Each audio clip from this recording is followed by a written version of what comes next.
Ladies and gentlemen, boys and girls, welcome to episode 181 of NerdPod Generations. As always, I am one of your illustrious hosts, Steve Taylor, along with the always lovely Al Judson. Hello, sir. Hello, friends and enemies. Hi, buddy.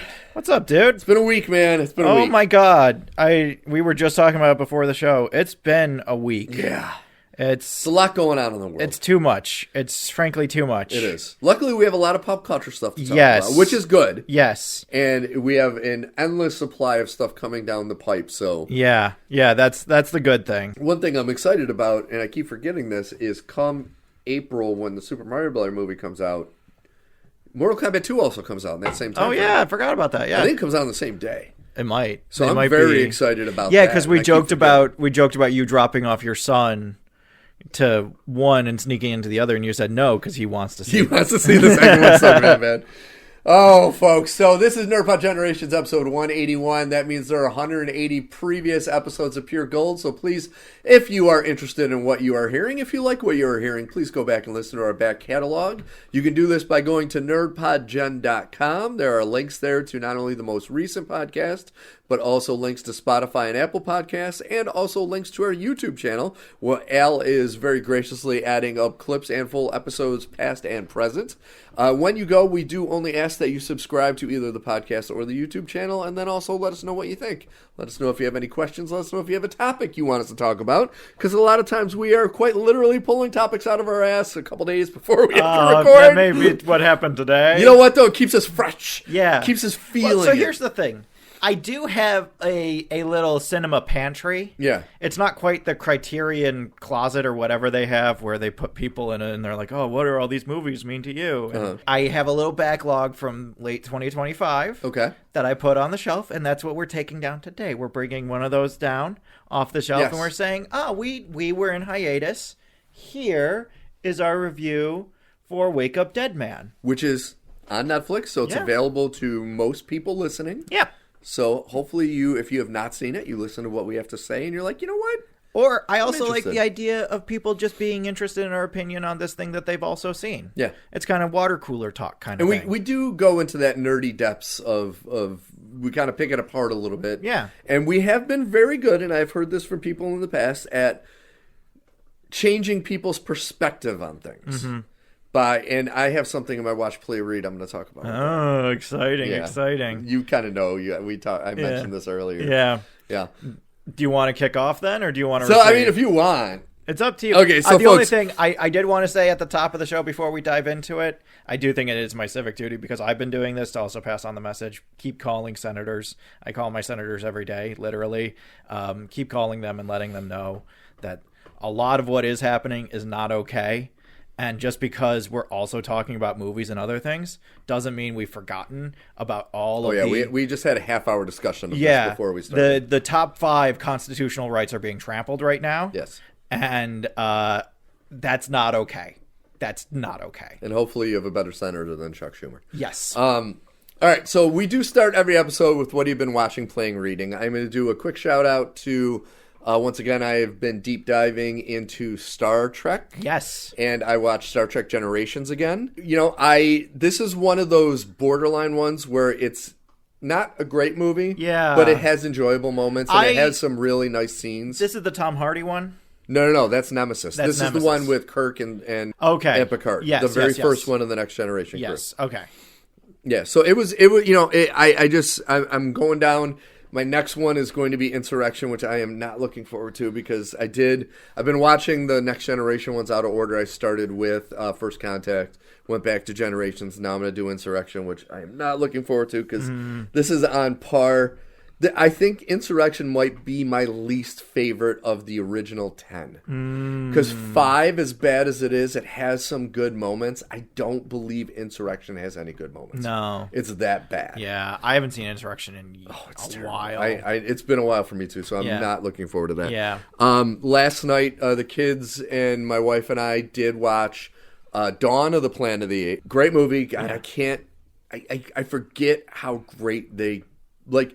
The first one is really good. The second one is great. The second one is its own, like, the first one becomes a weird prequel because the second one is so clearly the first in the franchise. Yes. And then the third one is... And then the third one, wow. Dynamite. Which I already warned my kids, because they're like, yeah, it was really good. Dark. It was intense. I'm like, oh, it gets more intense, just wait. It gets concentration camp dark. Yeah, pretty bad. And but we are excited, because I still have not seen Kingdom on the Planet of the Apes. Oh, it's really good. But what we're going to do is we're going to watch it all as a family. It's going to be one of the first times that I'm going to see a movie with my kids that I have not seen yet. I'm going to be very curious to hear your opinion on things. Yeah. Siri from Witcher on Netflix. She plays one of the humans, right? She is Nova. Okay. And so it's like, I'm very curious to see what you think. I really liked it. I've heard great things. I thought it was an excellent add-on to a series that essentially could have ended. Oh, absolutely. But now this allows it to continue in this new way, and it peaks us into a world that we've been kind of waiting for since 2010. So I really like that movie a lot. I am looking forward to it. So the big thing I want to talk about is something that, shout out to Billy, my friend Billy at work, who guilted me into giving Wonderman a chance. Yeah. So let me express flat out, as a Wonderman comic book character TV show, it is awful. I bet. It has really nothing to do with the character. The lead character does have powers, where we thought in the trailers he wasn't a powered individual. He is. Does he get powers during the show? No, he has them. He just has them. And where's he been this whole time? It's one of those things that, kind of like the old X-Men movies, he had him as a kid, it caused the issues, so now he's trying to hide them from everybody. So... Is there an experiment that gave him his powers, or did he just wake up one day and had them? As of what this first season, he just had powers. Nope. Nope. I know. That's what I'm saying. But you got to listen to everything. I don't know if I do. Yes, you do. Yes, you do. That's what a lot of people say about She-Hulk, and I'm like, I don't know. Because there is an unfortunate side to this show. Is it Trevor Slattery shaped? No. And that's the shocking part. Because if you take out every superhero reference, because I'll be honest, the superhero part of it, like him having superpowers, is such a minor part of this show. Like, it has a small driving force on the narrative. So the two leads, which are the gentleman that plays Wonder Man, which I can't pronounce his name. Let me give it a Yahya Abdul-Mateen. Yeah, he was also Black Manta in Aquaman. Yes, he was Black Man in Aquaman. He was in the Watchmen TV show remake. Oh, right. He was Dr. Manhattan. He was Dr. Manhattan. Him and Trevor Slattery. Because Trevor, what they did in this is they didn't make him into a joke.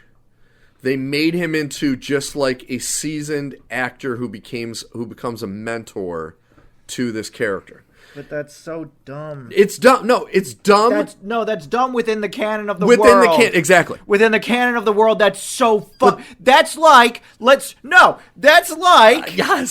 That's like Saddam Hussein being like, I was just pretending to be a dictator. Yes. I've been an actor the whole time. Here, I'm going to go out for an Academy Award and then becoming Joaquin Phoenix. Yes. No.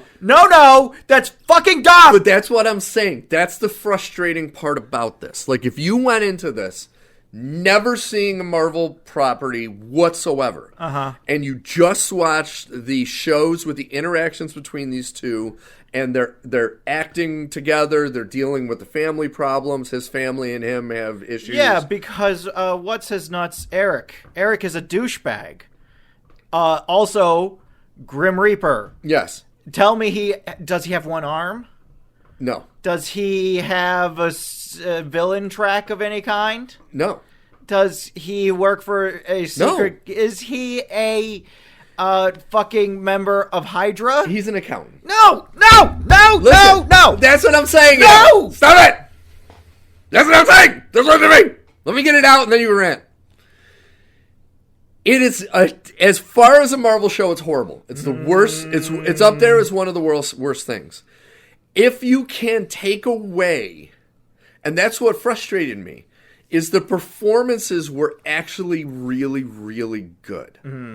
and the acting was great. And the interactions, non-superhero, non-MCU related, were really well done. Yeah. And then anytime they inputted anything that connected it to the MCU is where it completely went off the rails. Including right in the beginning, I wish you could have watched it. Mm-hmm. The guy from Damage Control. Damage Control. Oh, I saw Damage Control was in it. I was like, oh my god, I would have loved it. Oh, it's so stupid. You took something really cool and you ruined it. Yes. Like, everything else in the everything after Phase 3 and a lot of things leading into Phase 3, like, just took the comics and took a giant fucking shit on them. Oh, absolutely. And, like, I'm so frustrated because I know what these things should be, and I see this army of 12-year-olds and this cadre of like 20-year-olds who only know these movies and have only been exposed to these movies and are solely devoted to these movies. And I'm like, but you're so stupid because the stuff that you love is portrayed so badly here. Yeah. And there's a way better version of it, and all you have to do is read a comic book. And like, this isn't a show that they can say, well, it's not made for you, it's made for kids. No, this was made for us. This was made for adults. Yeah. This was an adult comedy / drama / like buddy pick. And so it really was not made for any of that. And as much as I did enjoy some of it, I do give it a solid, I think I told my friend, I think I gave it a D. Just because there were some, like I said, there were some parts that were enjoyable. Yeah. No, I gave it a B because of the enjoyable parts. If you're judging it as a superhero show and in the Marvel canon, it's an F. How can we not? Well, that's the thing. You wrote a really good paper for a different class. Yes. So go write it in that class. Well, that was I don't care about this paper. This paper was supposed to be on this wholly different subject, and you decided not to do that. The only reason I think I had the reaction I had to it is I went in knowing that the Wonderman side of it was going to be terrible. Yeah. So I went into it completely disconnected from all of that. Go ahead. Once again, the ending of the story. Spoilers. Here. First off, tell me what the main through line plot of the show is.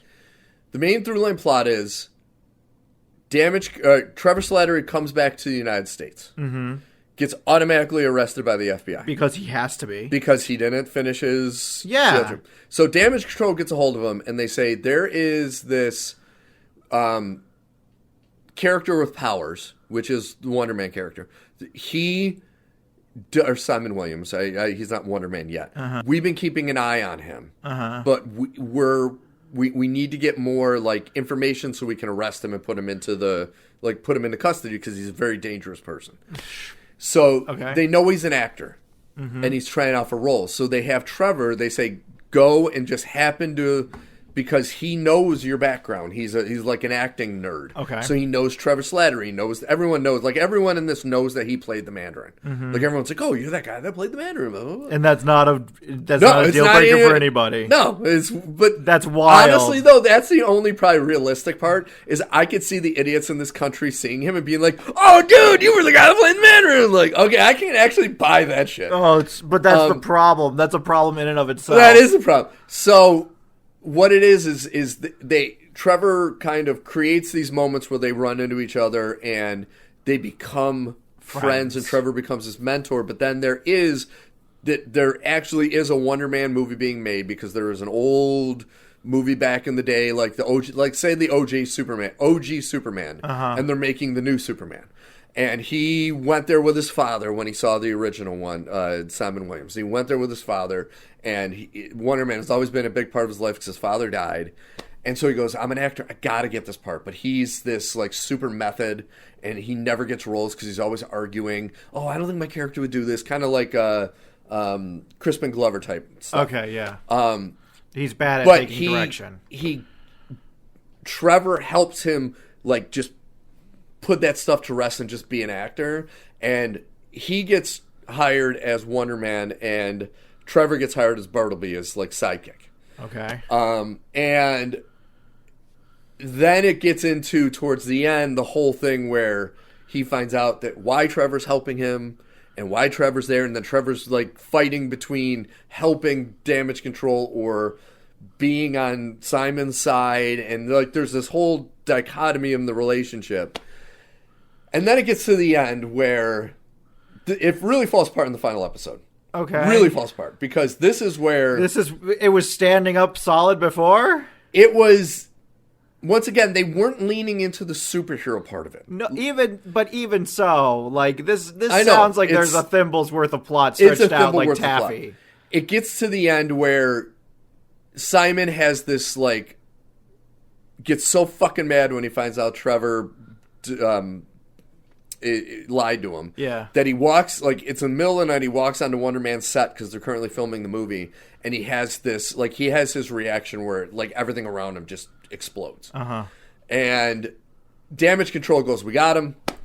And then Trevor decides to put out a new Mandarin video saying he's the one that bombed it, and he actually has always been the Mandarin all along, and he's doing the voice, and I'm like, like, that's where it kind of... And then he gets put into a max security prison that Simon goes to at the end and uses his powers to break him out. And it's like... accomplishing the goal that damage control wanted. It did, in the first place. And it took away everything that they did in the show. Exactly. And that's where I was like, I was on board for a lot of it because of, once again, not counting the superhero stuff, the actual acting and characters were enjoyable to watch. Mm-hmm. And then it just went off the rails. And I was bummed by that. It sounds like, from a purely, like, okay, credentials. I have only seen the first teaser trailer for this, where they didn't show anything that looked like superpowers at all. It sounds like it's actually remarkably close to that, where the entire story is just about him trying to do this job, struggling with being the kind of actor that the director, who seems like a really like a hard person to be around, just to like look at. It's like a Kubrick. He looks like Mojo.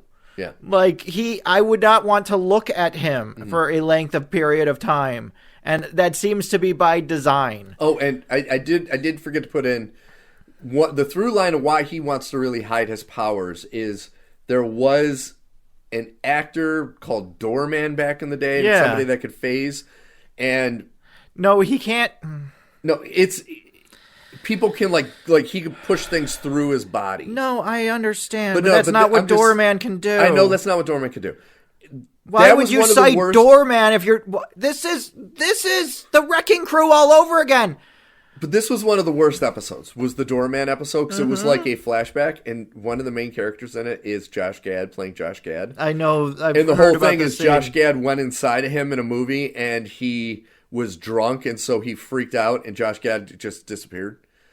And because of that, there's like a rule in Hollywood that you cannot be an actor if you have powers. This is so stupid. This is so dumb. Yeah, so this is so dumb. That was the underlying reason why he had to hide his ability. This is so stupid. Yeah. This is so dumb. This is incomprehensibly stupid. It's not Wonderman. This is bad. This isn't just not Wonderman, Steve. This is so bad. This goes right back to, why are you making it? Yeah. Then why did you make it? But I do have to say, though, and I give my friend credit on this.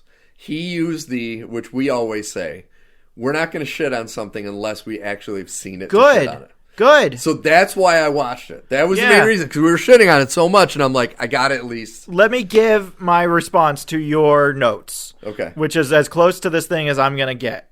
Because this sounds like a... you remember the moment in Jurassic Park where they're walking through the bush and they find the Triceratops, and Jeff Goldblum pulls up and he looks over and he says, "That's a big pile of shit." Mm-hmm. Hello. Well, here's where I'll. The one thing I will say is, if you look at She-Hulk, terrible from start to finish. Well, at least I see what you're going for, and I agree with this point. So. It's the mundane in between these superhero moments that are horrible in She-Hulk. They're great in this show. I was thinking That's the difference. I was thinking also Tatiana Maslany is really good in She-Hulk. for how bad the writing is that they Yes. give her, she's really good as Jen Walters. And I really like the stuff where she breaks the fourth wall and all these other things. It's a lot of the problems and plot lines that become the issue. Yes. It sounds like Yahya Abdul-Mateen. Yeah. He does a really good job in the show with absolute nonsense bullshit that they give him, which makes it worse because if you gave him something good and you stuck to the comics and you tried to do something interesting, then instantly it would pull us more into what's going on here. So instead of doing this whole nonsense where he's trying to hide his powers and where has he been this whole time while people are fucking dying, how about this thing? Wonder Man has not always been a hero. Wonder Man began, Simon Williams began as a villain. There's a reason why his brother is a villain, because he was also a villain. He spent time on the board of the Masters of Evil. Like he has been a bad guy in the past. And so he also has conflict with the Avengers over how they do things. He has been an Avenger. He has been on both sides of the Avengers where he's fought them, but he's also been a part of them. But also he's been a civilian and he watches how the Avengers change people's lives. And he has problems with some of their actions. Explore literally any of these ideas.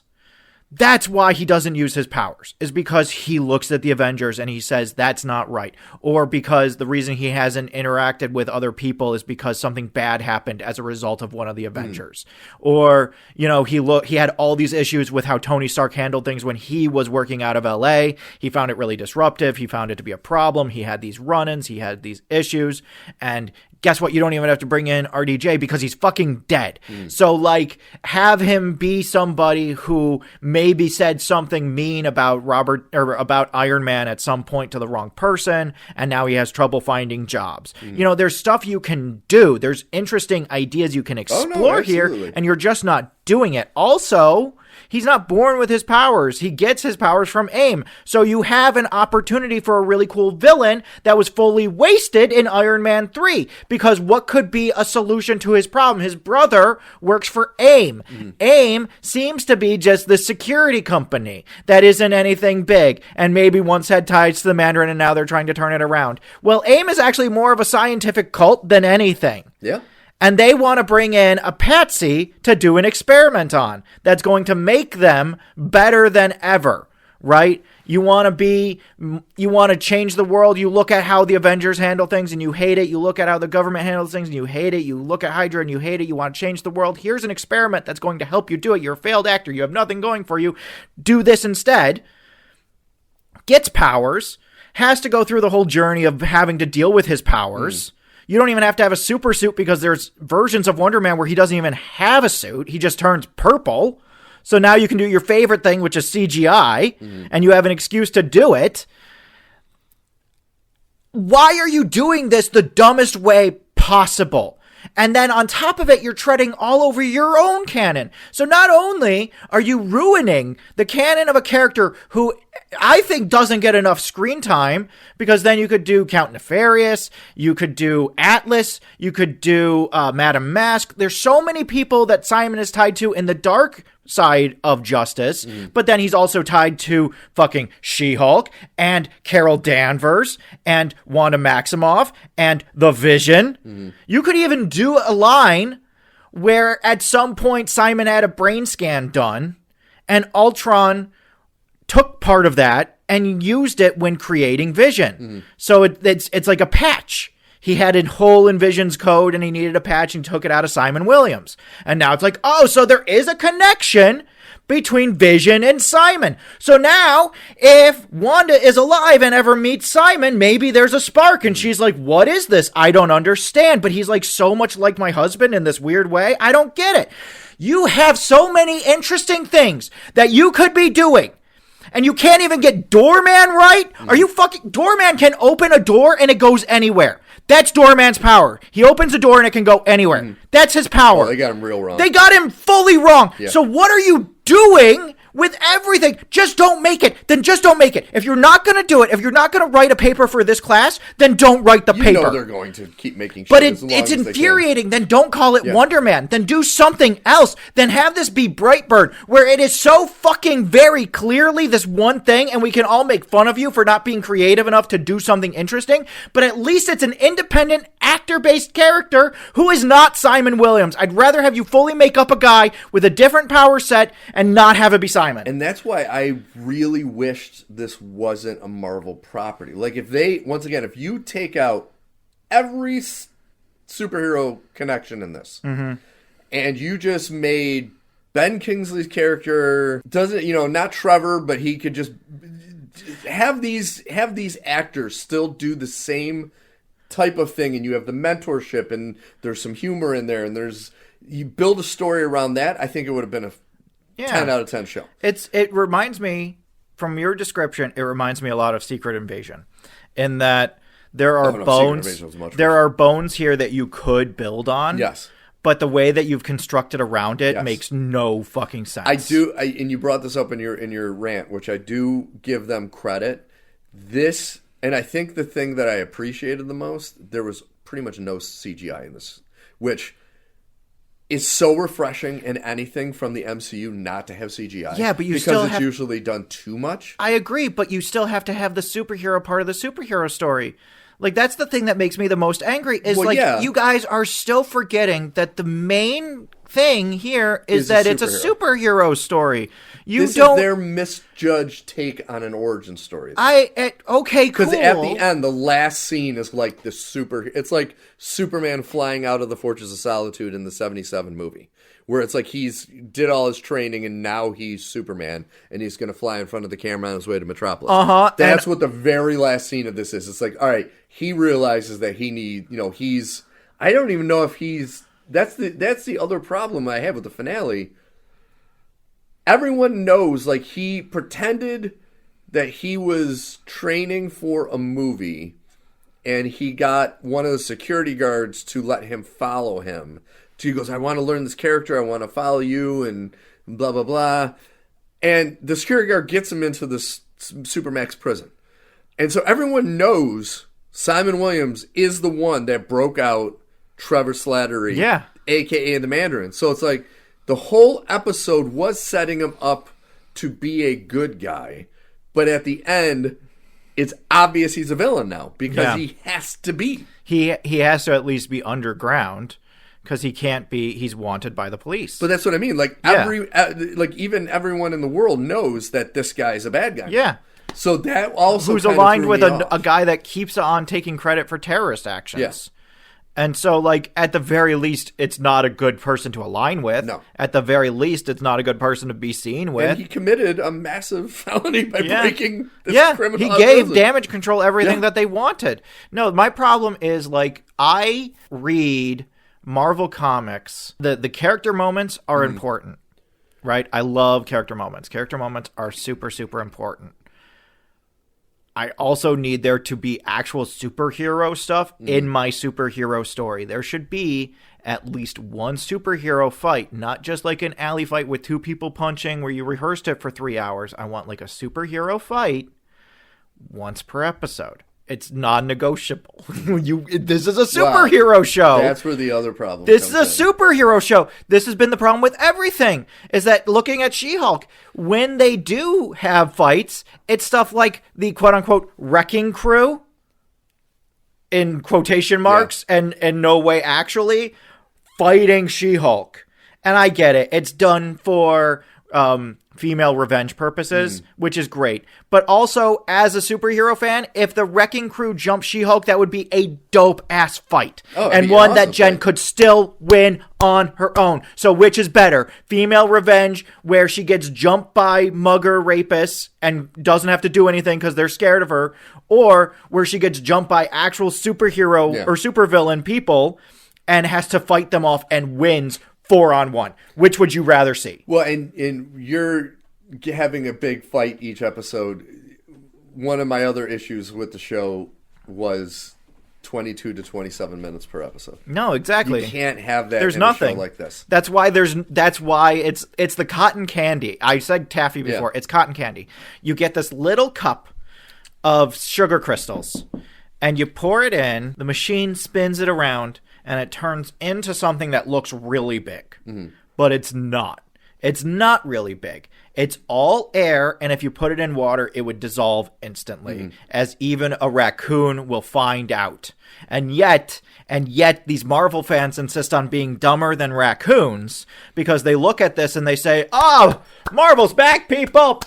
Marvel's back! Well, that's the thing, is I don't think it's doing well, so I don't think those fans exist anymore, but Marvel's still putting this shit out. Then there's AI memes that I keep getting sent over it. Yeah. Because I've seen several memes about it, and I'm like, I don't know. It's AI. This is trying to trick me into watching it. I don't know. Yeah. No, it's not doing. Yeah. No Marvel property has done well. Taking Wolverine and Deadpool out, yeah. That is an anomaly. No Marvel entity has done well. Yeah. In 5 years. Yeah. No, they not since Endgame.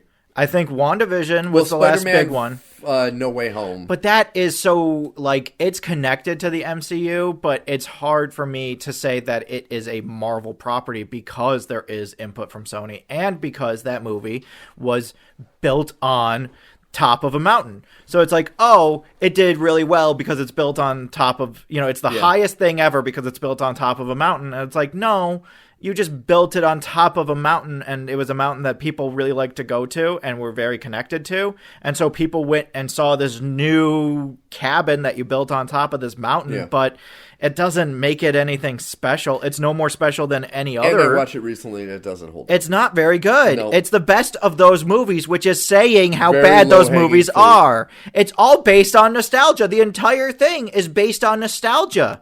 And it has no bearing on anything. Nothing important happens in that movie. Nothing effective is done. Yeah. There's no interesting plot lines. There's this stupid argument about how to deal with villains. But it's not about whether you can make them better. It's about what happens to those villains when they go back to the moment where they were all dying. Mm-hmm. The only one who wasn't dying was Sandman. He went off and lived a life that was peaceful at the end of Spider-Man 3. So Goblin, dead. You're not going to send him back, and in the moment that he was plucked from, he's going to be suddenly a better person. He's still going to die in that fight. Yeah. Because now he's a different person. Ock, when you took him out, he was building a machine that was about to explode and send him to the bottom of a river. Yeah. Okay? Lizard just died. Yeah, Lizard and Electro, you're just sending back to prison. Yeah. But now they don't have their powers, or their powers are augmented in some way. So it's like, okay. And now they go back to prison in another universe. So why did we have this whole discourse about it? And that's it. That's what you got. So I don't understand this. The rationale for things doesn't make any sense. The fact that they use this argument that anybody who knows who Peter is as Spider-Man gets pulled into this universe, but the Dane DeHaan Green Goblin isn't there and he knows who Spider-Man is. So Venom, who's never met Peter Parker and only knows because of some stupid jerry-rigged newfangled retcon where the symbiotes are all somehow have a hive mind across dimensions, which makes no fucking sense. It's so dumb. But it somehow pulls Tom Hardy into this universe for 5 minutes and then sends him back. Why? Who can fucking say? I don't know. It makes no fucking sense. But this is tying this back to Wonderman. This is the thing. That has never come up and it never will. Yep. Black Knight at the end of the Eternals. Never coming up, never will. Star Fox at the end of the Eternals, never going to come up again. She-Hulk may never be in another thing. Right now, there's a lot of rumors that Tatiana Maslany has been fired or stepped away, and she says, that's not true. Like, a lot of stuff that they've been working on for the last few years is never going to come up again. Yeah. And I'm so tired of Marvel being like, oh, but here's the ending and he'll be back. And it's like, he's never coming back. Yeah. Wonder Man's not going to be in Doomsday. No, I doubt we'll ever see his character again. We'll never, because a lot of those TV show people have never come back again. Kate Bishop has never come back again, and that was a fairly successful series, all things considered. Echo's never going to be in anything ever again. Fuck no. Like, are you kidding me? These characters are never coming back. Yeah. They can't get Daredevil in a movie. You think Simon Williams is going to jump the line? No. You're insane. Yeah. The only way that it goes is backwards. This is like movie stars in the 90s. Once you stopped being on TV and went to movies, you could not go back to TV. Yes. You now had to be a movie actor. It would be considered a demotion to go back to TV when you were an actor in the 90s. Once you made that jump, you were done being on TV. That's no commercials. That's no cameos unless it's a really, really good one. And like Scarlet Witch got a TV show and came back to the movie because she was already in the movies. Captain America got a TV show and came back to the movies because he had already been in the movies. These guys that were never in the movies are never going to make it to the movies. No, not even close. They're never going to make it to the movies. Maybe in a montage at the end. But again, Endgame was after Daredevil, which supposedly was in some way going on during the events of Endgame. Daredevil is not at the Avengers compound, which is, again, about, I want to say, a 2-hour drive from Manhattan. I think all this is pointless. They need to just stop. Yeah. They need to stop. They put it on ice for 2 years. Make it so we actually want it again. No, they need to put it on ice for more 2 years. Yeah. They need a full facelift reboot. Get rid of Kevin Feige. Yeah. They need to do something. No, you need to, I think all Disney stuff, except for the parks, should be shut down. Oh, no, the parks need to be burned. The parks are the Antichrist. I'll take your word for it because I've never been. Al, everything wrong in this world is the Disney Starts at the Disney parks. They absolutely do. It is the absolute epitome of just horrible capitalism and gluttony is the Disney parks. And they need to fucking go away. Yeah. Burn them to the fucking ground. That's how bad they are. I'll take your word for it. If you went, you would have the same example. I can't because I literally won't allow myself to go to Florida. Yeah. Me and Kelly joke that if we went to a Disney World, we would probably go to... If we went to Disneyland, we'd go to California. But if we wanted to go to any other Disney park Like that wasn't Euro Disneyland, Disney or I would go to Japan Disney before I went to or Florida Disney. I would. I still get depressed thinking about those memories of just looking at the cattle walking around those parks. Yeah. It was abysmal. I have that moment sometimes. I had it a lot in New York where you just look around at how things have been prioritized and it makes you feel kind of sick. You feel kind of like you're going to throw up for a second and you have to choke it back and be like, okay. It is truly the worst of our country is Disney World. Yeah. Yep. I've heard that from more than one person. No, let's move on to you, buddy. That was a good start. All right. That was fun. That was fun. fun. So this is, I got some ranting done already, so we're just going to do this really quick. As a news update, Brandon Beane has hired a new Buffalo Bills head coach. It is going to be Lame Joe Brady. He is... You knew it was coming. You had been sending me memes, and I'd been like, I hope that's not true. Previous viewers will recognize Joe Brady as one of the architects for everything bad this season. The big thing about Joe Brady is that he calls 5 plays, and 2 of them are screens. He is riding on the coattails of Josh Allen and James Cook and has no ability to coach a team if he doesn't have talent. And now he's our head coach. Hooray! Moreover, there's been all kinds of fiascos already since this has happened. The big thing is that they are still trying to figure out who to not blame for Keon Coleman. And now they have put up a big sign saying, there is no Warren Bossing say. Keon Coleman loves being here. Yeah. Everything's fine. And Joe Brady did the equivalent of Tom Cruise jumping on the couch for Katie Holmes saying, oh, I love Joe Brady. I love Keon Coleman. He's the best. Yeah. I was always on board with Keon Coleman. It's like, dude. That's not helpful. It's not what your fucking owner said not a only week that, ago. It's not what the fans want, and it's not what Keon Coleman wants. Yeah. Keon Coleman and his representatives have all been working hard to get him out of Buffalo. This is the guy you traded down twice to get. Yep. The 2 guys you could have had instead are fucking Brian Johnson and what's his nuts from Kansas City. I'm blanking on his name. Xavier Worthy. Yeah. I can't. I simply cannot. It makes me so frustrated. But you know what? Here's the thing that I like. I'm not alone. Bills fans are fucking pissed. Yep. It's so everybody's upset. Kelly got home and I told her what happened, and she looked on Instagram and all of the comments were angry comments about, oh my God, this is bad. This is so bad. This is the worst thing we could have done. I can't believe how stupid we are. We're now in full rebuild mode. Like, they're going to call it a reload. It's not a reload. We're in rebuild. I say, first off, if it were me, we wouldn't be in this situation to begin with because I would have fired Brandon Beane. Yes. But if it were me and I had the current system set up, I would give Brandon Beane a year. And if we don't make the playoffs or we don't make the Super Bowl next year, he is also fired. And Joe Brady is one and done. Yeah. And we start all over again. And it's the frustrating thing with me is I'm looking at what's going on in Buffalo, and I want to yell to Pagula, this isn't 3 years ago. Yeah. You don't own this division. The Patriots are in the fucking Super Bowl. They're one of the youngest teams in the league. Here's the thing. I realized the most damning thing about Brandon Beane. All right? It's not just that he trades away picks. And it's not just that he, in the 8 years he's been taking guys in the draft, he has only drafted 2 Pro Bowlers, and one of them is Josh Allen, and the other one is James Cook, which were both not because he drafted them.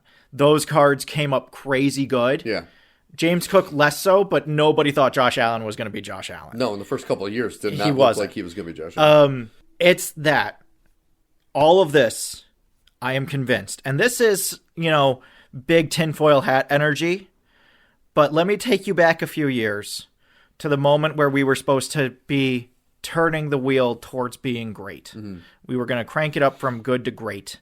We had John Brown and Cole Beasley as our main wide receivers, and that wasn't going to do it with Josh Allen showing sparks of greatness like he was. And so what did they do? Late first round. We're on the clock. We trade our pick to the Minnesota Vikings and get Stephon Diggs. And we have everything happen that happened afterwards. Yep. Allen Diggs, 2020, all of the everything. Some real big highs, some very deep lows, and ultimately a very acrimonious end. What if he doesn't trade that pick? Justin Jefferson.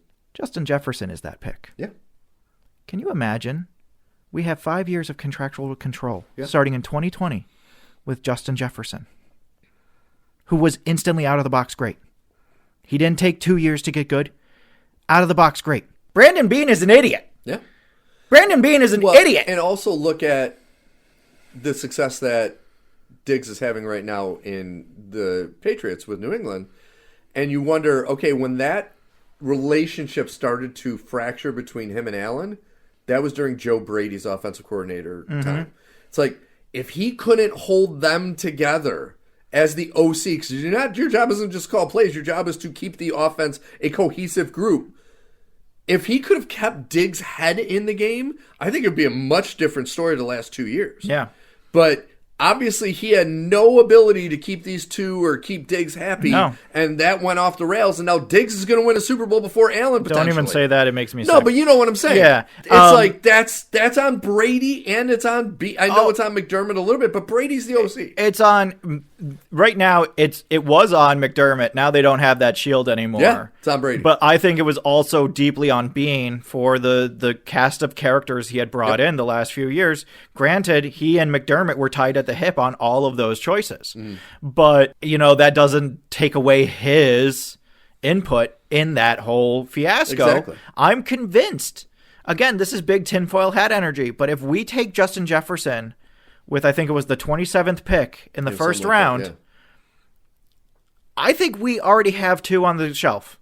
I think the Chiefs are not a dynasty, and we have 2 on the shelf. I think 13 seconds or less doesn't happen. Yep. I truly believe that we would have already won and been to multiple Super Bowls. And it's all because we took Diggs because we wanted the commodity we knew. instead of taking Justin Jefferson and having years of contractual control so that we could bring in other guys on the defensive side at the same time. Well, and that's another thing. In that same time frame, what was Bean's one of his major fuck-ups? Von Miller. Yeah. That's all on Bean. Yeah. You brought in an aging defensive player with all kinds of personal issues. Yeah. And then shockingly, he doesn't work out. Yeah. And you give him a ton of fucking money. And he never played. He never played. He had that one first season that was good. And then after that... And he got injured partway through that season. He got injured, and there was all that shit going on with his pregnant girlfriend. Yeah, and him beating her. And it's like, dude. Yeah. That right there, that set back the defense a ton because he cost so much fucking money. Yeah, no, it's been really bad. Yeah. And it's like, we get into this constant hole. We're going to move on from football, I promise. Yeah. We get into this constant hole of we are good at finding decent talent, but we're not good at finding great talent. Yeah. And then we can't coach up the decent talent to be great. They can only be good. So we're not bad because we're good enough to coach up the decent guys to be good, but we can't get them to be great. So now we have to go out and find someone who is verified to be great and spend capital on them instead of taking someone who could be great. I understand 2020 hindsight, but also, what are we doing? What are we doing? I agree. And it's just so frustrating, you know? I agree. And I get it. Jalen Reagor was the pick right before him. It could have all gone sideways just as easily as it could have gone well. But you can't help but wonder if they had where we'd be. And I really do think we'd be in a better place by now. Agree. Yeah, I agree. So there's that. The other thing I wanted to talk about really quick. Have you watched The Life of Chuck? No. So this is Mike Flanagan, who did House of Usher. Okay. And a bunch of other stuff, but what we've talked about recently is House of Usher. This movie came out last year. Okay. This is the movie with Tom Hiddleston where he's dancing around a lot. Oh, yeah. I know that movie. Okay. Yeah, this movie is a roller coaster. Really? It's crazy. The first act is bonkers. And honestly, one of the most terrifying things I've ever seen. Really? You're watching it and you're just like, what is happening? This is scary and upsetting, and I don't understand what's happening or why everybody is so calm about what's happening. Their world is ending.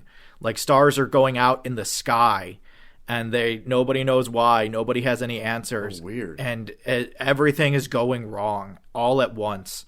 And it's terrifying. It's terrifying to watch these characters deal with it. Karen Gillan is nice. in it, with Chiwetel Ejiofor and Matthew Lillard.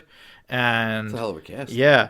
We haven't even gotten to Tom Hiddleston yet. He doesn't show up in the first act of the movie. Oh, weird. David Deshmalian has a throwaway line at one point about how it's really frustrating that the internet's gone for a number of reasons, but why did it have to also take the porn? Oh, nice. That's something he would say. And then the movie does a full 180. And it becomes a completely different story that has like very high Mike Flanagan coding to it.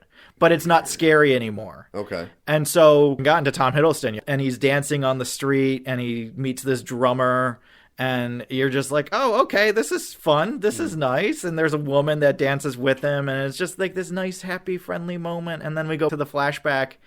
There's a kid, and he is learning to dance with his grandma.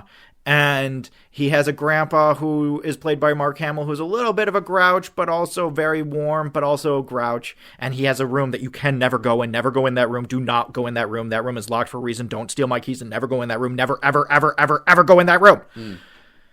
And you're just like, okay, what the fuck? And it's just like all this sadness and mystery. And you're just like, what is going on with this? I don't understand what's happening. And then the finish is just like, oh, shit. Oh my God. Okay. All right. I get it. I get it now. I see how all this comes together. Okay. That whole thing in the beginning with the world. Okay. Oh my God. Okay. Wow. What is this streaming on? This is on Hulu. It's on Hulu, okay. Yeah. So I have Hulu, so I got to look at it. I really like this one. It was definitely a thinker. When I was watching it, I was kind of off-put by the whole thing. Okay. And it was just throwing so many things at you. And you were just like, I don't know how to juggle, and you keep throwing balls at me. So I don't know what you want me to do or how I'm supposed to deal with all of this. And then by the end, you've learned to juggle. And it's like, I really like this movie in a weird way. It's definitely a challenge. I don't want to give anything away. Yeah. But I really like this movie a lot. And nice. I think it's worth watching. I'm going to put it on my list. Yeah. The last thing that I wanted to talk about is that we haven't talked about the Oscar nominations yet. So I wanted to just spend a hot minute talking about that, which is really just to say that while they got some things right, because Sinners being nominated, the highest nominated film, I think is right. I'm wondering if they did that and they're not going to give them a fucking That's award. usually what happens, is that the most nominated film usually doesn't actually win that much. I've rewatched Sinners recently.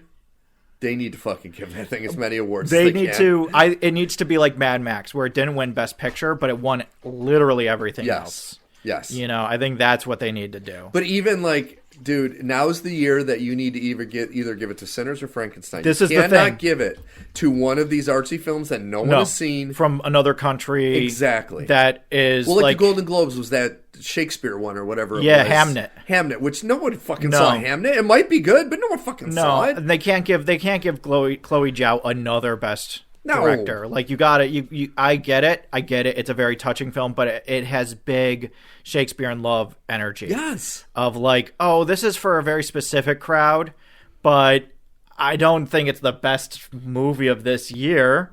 I think you're a little crazy to say that it's the best movie of this year over Titanic and Saving Private Ryan, but are you sure? Yeah. Are you sure? Yeah. It's Shakespeare in Love, but are you sure? That has gone down famously as a Weinstein paying off people type of but deal. that's what I'm saying. Yeah. Is that the Oscars are still just as political as they ever have been. Oh, absolutely. And so I agree with you. I think that this is a year where they can say, well, we nominated it, and then not actually do anything about it. That's the pandering they've been doing since they opened up the 10 Best Picture films and put on a bunch of films that were popular, but will never fucking win. Nominated it. Well, that was what was so good about Mad Max, was that it did win so many awards. But it should have won Best Picture. That one should have won. It won Best Director. It did, but that is one of the few occasions where a film, typically, if it wins Best Director, it wins Best Picture. Like 99% of the time, that's what happens. And this was one of the times it doesn't happen, and it's like, I was so mad at that. I was like, dude. I'll only defend it because Spotlight was a really good movie. Spotlight was a great movie. And a way more important movie in the moment.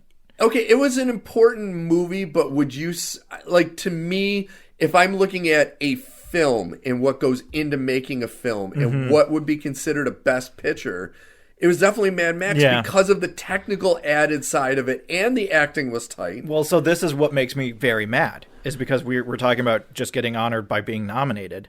They didn't even bestow the honor of Best Director nomination to Guillermo. Yeah, which is insane. Which is insane to me. Fucking insane. When I first saw the list of nominations, I said, this must be fake, because I haven't found it substantiated anywhere, and Guillermo isn't nominated for Best Director. So this has to be fake. No. Yeah. Super real. They just didn't do it. It's funny. I had that same reaction when I saw how many nominations Sinners got, because they got shit on so bad by the Golden Globes. I'm like, there's no way they got this many. Yeah. They fucking did. Yeah. And so, like, I'm just so frustrated because I want to be hopeful. But at the same time, I look at this and I'm just like, I don't know. The most film of the year by far, in terms of, like, making it like they would have made it in the 1930s, was Frankenstein. And I understand that doesn't necessarily epitomize what film is, but I do think that it's worth talking about that most of that movie was real. There was augmented elements with CGI, but the vast majority of that movie was done for real. And I think that we need to recognize that is important and better than the alternative. And if the new age people are angry about that, then put it in the list of other complaints you have about the Oscars. Yeah. Because frankly, I appreciate it, but I think that this is important and we need to talk about it. And that's not to say that the other directors had like these big CGI splashy things, but like their movies were also much smaller. Yeah. It was much easier to do that. You know, Hamnet, the big challenge is costuming.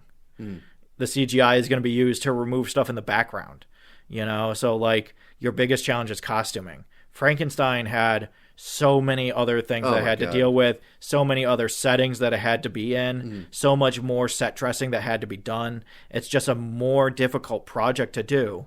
And so, like the Olympics, which are coming up, sometimes you just give credit for trying to do the really hard thing. And then if you land it, it's an even bigger piece of credit to do it. And he landed. And I gotta say, they've set themselves up for success with this Oscars. Because quite honestly, and now for those of you who don't know, the Oscars to me was like the Super Bowl.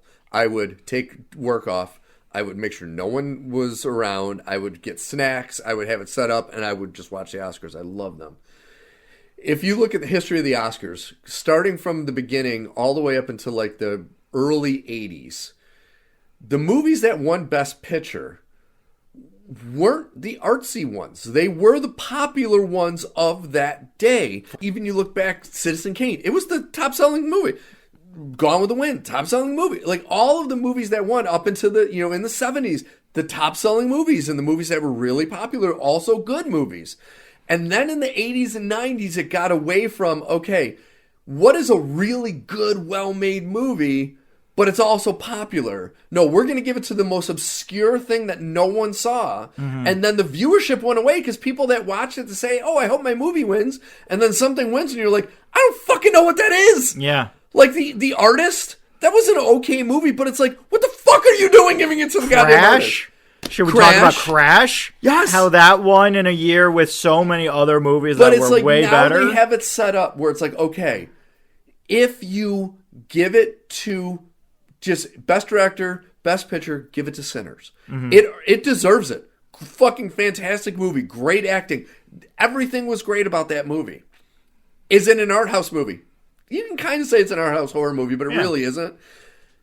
That will make so many people happy. Maybe a couple 70-year-old douchebags that only go to little theater and have the tiny round glasses and watch. They will not watch something if it has a known actor in it. Mm-hmm. That might make them mad. Mm-hmm. Who gives a fuck? No. This is what you need. You are going to YouTube in 3 years because no one fucking watches your show anymore because you will not give the Best Picture to a movie that fucking deserves it. Yeah. No, and you got to, dude. It's been just like the entirety of the Oscars has just been, especially after last year, just been such a nightmare since the pandemic. I don't even know who's hosting this year. It might be Conan again. It might be Conan again. Yeah. I do seem to remember that as well. The thing that left me being like, "Are you shitting me?" was first off, I'm getting a little tired of Yorgish making Emma Stone do these things. It's becoming very much like Lars von Trier. Yes. Where he has these incredible women who keep coming back and doing these movies where they get tortured and have sex. What's her name? Charlotte Dinsburg, I think her last name is. Yeah, something like that, yeah. She's the one that's in Antichrist and Nymphomaniac, where he abuses, like... I don't know how he does. I don't know why she keeps coming back. I don't know why she's done sex scenes in every movie of his where she gets like very naked. And did you ever see Nymphomaniac? No, because I know that there's actual sex on screen. And Nymphomaniac Part 2, she does a very graphic and visual abortion on herself with a wire hanger. That sounds like Lars. But it's her. It's like, you look at her and it's like, dude, I understand it was a shitty movie, but you were in Independence Day too. Yeah. Like, you're in these mainstream movies, but then you go do this debauchery shit. So I don't get why Begonia's being nominated, and frankly, I'm a little tired of Yorgish. I think we also all need a Yorgish break because, while I understand that people that are the same people that love studying French film and Italian film and all this other stuff, they love Yorgish. Frankly, just like I can't watch Emma Stone do these things to herself anymore. It's like watching a friend going through stuff, and you're like, this is making me feel bad at this point. I'm not happy about this. Like, and I don't like it. I understand why they're throwing him the bone and not like a Robert Eggers. Yeah. Like, he never gets shit. Lighthouse is fucking phenomenal. Yeah. That didn't get any recognition. Nosferatu, I know we have a couple issues with it, but it's still a great movie. Never got any recognition for that.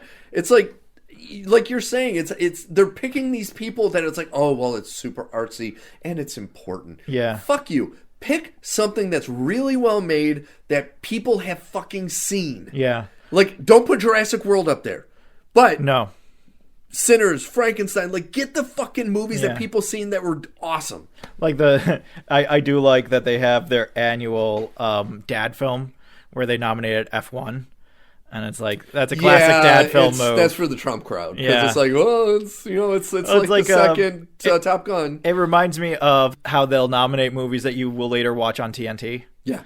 And so, like, the one that I always think of is Ford v Ferrari, which I actually like. I think that's a fun movie. And I hear F1's good. Yeah, that's the thing, is I hear it's good, and it looks incredible. Yeah. and it has a really good cast.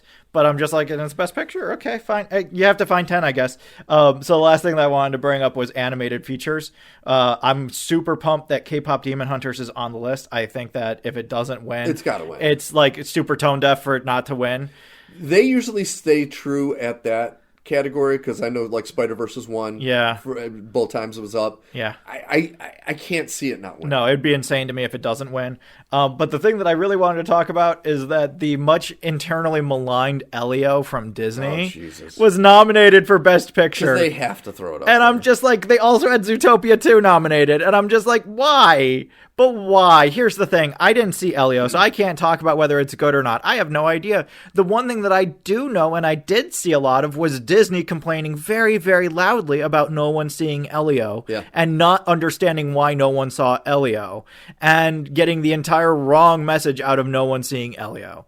And so now to have it nominated, I'm like, you think that this is going to make it better? You think that it's like, oh, well, we made a big stink about it. Let's buy a nomination for Elio, and maybe people will care about it then. And it's just like, dude, I don't know, man. I don't know. I've literally heard no one say anything about that movie ever. No. And that's why I honestly wish they would have done a short theatrical run for Killer of Killers. Yeah. Because there's no reason why that shouldn't be up there. That could be nominated, right? But there wasn't. Wait a second. There wasn't a theatrical run for Demon Hunters, was there? Yeah, they had several. Oh, they did? They had like sing-alongs. They put it in theaters like 3 or 4 times after it hit big. Once it hit big and Netflix knew they had a hit, they put it in the theaters. Then they put it in theaters and it packed. It packed out theaters. Because there's, I guarantee there's been a bunch of great animated films that just they don't put out in theaters. Oh, I'm sure. Yeah, and they have to every put year up that crap. And then they find whatever Disney did and whatever DreamWorks did, and they find 2 foreign films and one by a British author who no one's ever heard of but did something important 20 years ago. And they're like, okay, so these are our nominations. And it's I don't know why Elio is here. I don't know why Elio shouldn't be here either because I haven't watched it. But just to say, like, I think my spider sense is tingling. Because I think that you made this up. I think someone bought this for you. It's a very nice gift, but it also is a gift. Yeah. I don't believe this. I think each year there's that one category where you're like, this should definitely be the winner. K-Pop Demon Hunters is that. It has to be. I mean, like, but you could always have the year like when Stallone was up for Creed and they gave it to Tinker Tailor Soldier Spy, whatever his name is. Mark Rylance. And it's like, oh, you fucked that up big time, motherfucker! Like that. I think that was also a big. I remember when that happened. People were like, "I'm never watching the Oscars." Yeah. And you're like, "Fuck." Yeah, no. People get annoyed when the thing that they love isn't honored. They get excited when it is, and then annoyed when it's not. To something that they don't know. When not only they don't know, but that no one fucking like. Even Mark Rylance was like, okay. Yeah, he was good in Bridge of Spies. I don't think he was the driving force in that movie. No, and he wasn't even like Oscar caliber. He played Mousy very well. Yeah. But he played the exact same character in Dunkirk. Yeah. So like I don't really know, I guess is my thing. I don't get it. But, you know, I don't know. I don't know. Anyway. Sad to say I'm not watching the Oscars again. This is like probably 4th year in a row. I might record it and then watch it back later. I don't think I'm going to watch it live. I can't. Like what I'll do is I'll go to the IMDb throughout and they update who wins. But I won't watch it. No. Well, and that's the other thing is that the show was never great, but it's somehow gotten worse. You know, it was a lot worse. It was one of those things where for years the complaint about the show was that it was too long. And that it was boring and that the host was bad. Yeah. And all of those things are true to a degree. The show is no longer too long because now they're just skipping entire sections of the show. Yeah. So that's worse. And I got to say, I kind of got lucky because I was there in the heyday with Billy Crystal. I know. I've never seen a Billy Crystal hosted was Oscars. Like, that's when the heyday was. But even then, I think the problem they're having now is the same problem that a lot of late night talk shows are having. Yeah. It's not the world has changed where you can't be sanitized. I guess is the best word. that's the reason why the Ricky Gervais Golden Globes were so successful, because he went out there, just said whatever the fuck he wanted to say. Yeah. And some hit, some didn't, but the ones that hit, whoo, they hit. They hit. And it's like, that's the thing, is now they have these hosts that go out and they do these pre-written, terrible, sanitized jokes. People are trying to be like, oh, I'm trying to be edgy. You're not edgy. Well, and like, at least in the case of the Golden Globes, it's like hosts that I don't know who they are. Yeah. And like with this, I don't even know who it is. I'm guessing it's Conan O'Brien. I don't know. And so like I go back the last few years, they had no host at times. I can't think of a good hosting experience recently. I think the most recent one, Conan is hosting this. Yeah, I think Conan did okay in the scenes that I saw last year where I watched him on YouTube. I'm trying to think, like, I still go back to Hugh Jackman was a really good host. I thought that he did a great job hosting that one year. Well, here's the thing. He did a great opening number. But then the hosting was cringy. Some of the jokes and stuff. That's the problem, is you need that person, and that's why Billy Crystal was so good. It's because he was good at improvising. Yeah. You need that person that can improvise off of moments that happen throughout the show. See, that's my thing, is that I'm thinking back to hosts, and like the thing that I like about Hugh Jackman is that I do remember his opening number and I don't remember any of his bits. The thing that I don't like about Ellen DeGeneres is that I don't remember her opening number, and I really hated all of her bits. So her bits were terrible. Her bits were terrible. I have the same problem with Kimmel. Kimmel had a decent opening. Yes. And then terrible bits the entire show. Yep. Stop making it... Listen, the show is already long enough. Do not stop the show so you can pass out pizza to people. Yeah. I'm begging you. I'm asking so enthusiastically. The tourists come in and like say hi to all Stop the slowing things down. We're already literally skipping things in the show. Yeah.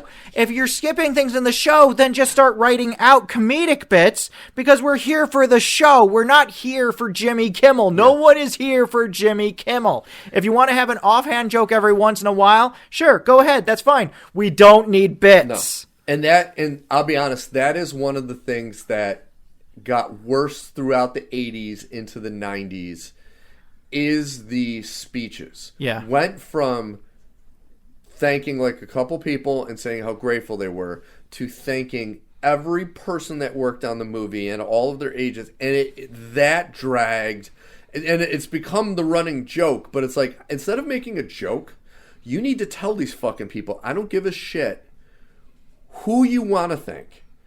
You need to keep it concise. And I go back to the Joe Pesci, where he comes up when he won for Goodfellas and said, I'm very appreciative, thank you. And walked off stage. Yeah. And everyone's like, it's the greatest thank you speech ever. Like, the emotional ones are nice when they're talking about like family and stuff. That's fine. When you're rambling on about your agent and your lawyers and all, it's like all the producers on the thing. That's not, and what these fucking people got to understand is, it's not about all of that. Like, people, like, if you win for best costume for a movie you love, people want to hear you. Yeah. Like when RRR won for best song, and they got up there and they said, the guy, I can't remember his fucking name, who was the one that spoke out of the two of them, and he said, I grew up listening to the Carpenters. And to be here and to be in this situation. And he sang a little Carpenter's blurb where he intertwined winning for Bollywood and how India was proud. That was awesome. Yeah. And then he walked off stage. The other guy said namaste, and that was it. And they walked off stage, and it's like, that's fucking great. They didn't ramble on about this person is my hero, and this guy's a genius, and every director has to be a fucking a genius, and they were so warm. It's like, okay, they're fucking, that's what they're paid to be, because they're paid to massage your fucking egos. That's the big thing, is like, I like a speech where it's about thanking your loved ones, your friends, the people who supported you. You don't need to talk about what the AD did for your acting performance. You don't need to talk about what the producer did while you were making costumes. You know, like, I get it, you want to thank your boss, but like, at the same time, way down on the list, your boss didn't win the award, you won the award. Yeah. If the boss wanted to win the award, then they should have got it nominated like you did, but they didn't, but you did. Exactly. So you won, so take that time for you. Yeah. Don't make it about them, make it about you. So, and if you have to do bits, have it be like Ben Stiller on the elevator that stops, so he's really short. Yes.